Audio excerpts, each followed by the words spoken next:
Hey, this is Ella Hooper and you're watching the AU Review. Let's talk about music. Firstly, first date of the tour and your sold-out show in Sydney. Congratulations. Thank you so much. We're very, very, very chuffed with that. Yeah. Not a bad way to kick things off. It's a good omen. We're feeling good about it. So now we're just going to sell out every other show on the tour. No, we don't expect to, but it's really nice because it's been a while since I played up in Sydney, and I've got a brand new band behind me and, you know, sort of pushing low high again. So it's really, really lovely to sort of feel like that's connecting and to be welcomed back to the Vanguard, where I've played many, many fun shows before with such kind of a warm reception with a sellout. Yeah.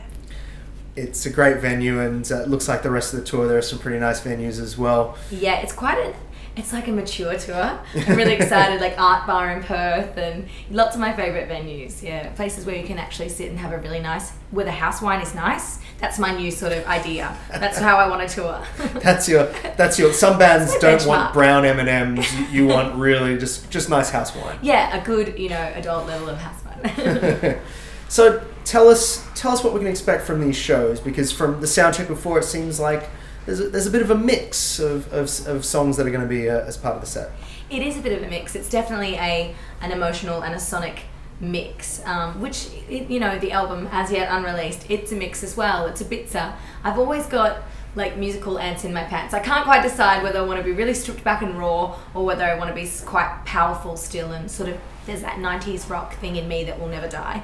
So I'm trying to balance that out. I have stripped back the live show to just really focus on the singing and a lot of harmony and a lot of more delicate moments. So it's probably going to be a bit more of a delicate, intimate set than you saw me play last time I was in Sydney, which was with a full rock band. And A lot more keys and synth and things going on here. Yep, some nice synth and some dreamy keys and some sort of delicate electric guitar.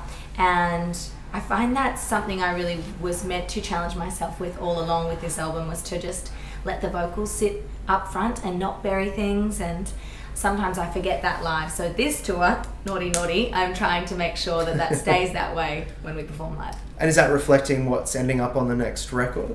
Yeah, it definitely does. It's the next record is a little bit, as Low High kind of indicates, sort of dark, but it's not somber. It's sort of dark and edgy, like it's dark with an energy. It's like that anger is an energy, that great line from the Malcolm McLaren song, was it?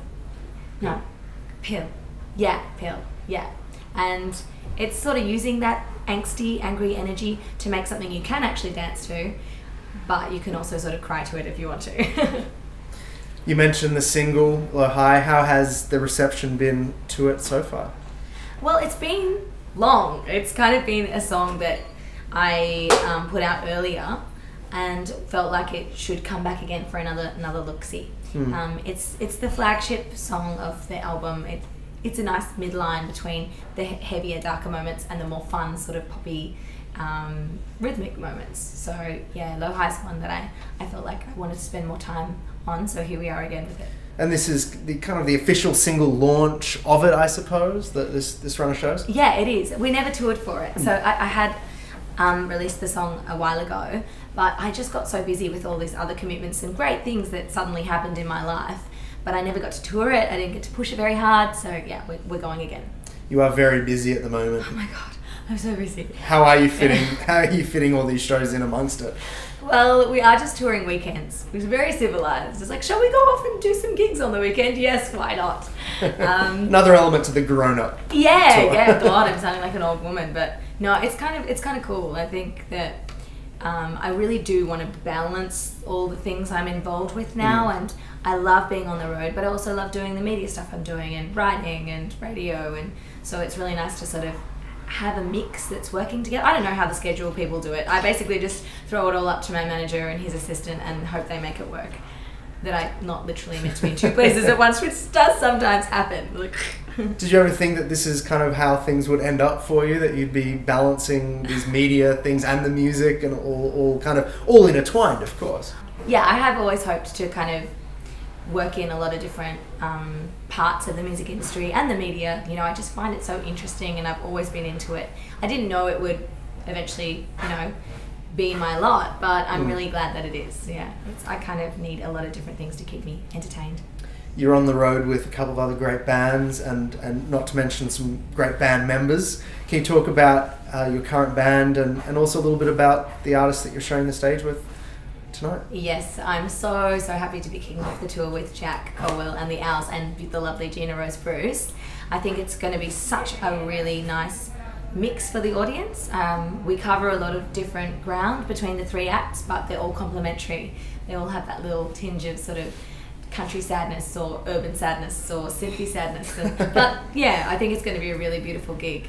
And in my band at the moment, I've stripped it right back, so I've just got 2 players. Currently Robin Waters from the Boat People, who I know you know, you've had some big nights with at South by Southwest. And also Tim Harvey, who is an amazing muso, who plays with lots of different people and is a solo artist in his own right. So those guys are helping me recreate the album, which is quite full at times. So we're still working it out, honestly, how to sort of best represent this album that I made with just 3 people on stage. And when will we get to hear the record, do you think? Oh, that's a good thing about being independent. I can just make it up as I go along. You say that's a shit thing. No, I don't have a release date, but I'm thinking mid-year definitely. Should be out by then. Fantastic. Well, we can't wait to hear it. I hope the rest of the tour goes well. As I said, I mean, it's off to a great start. So yeah, thank you so much. It's great to see you again. It's good to be here.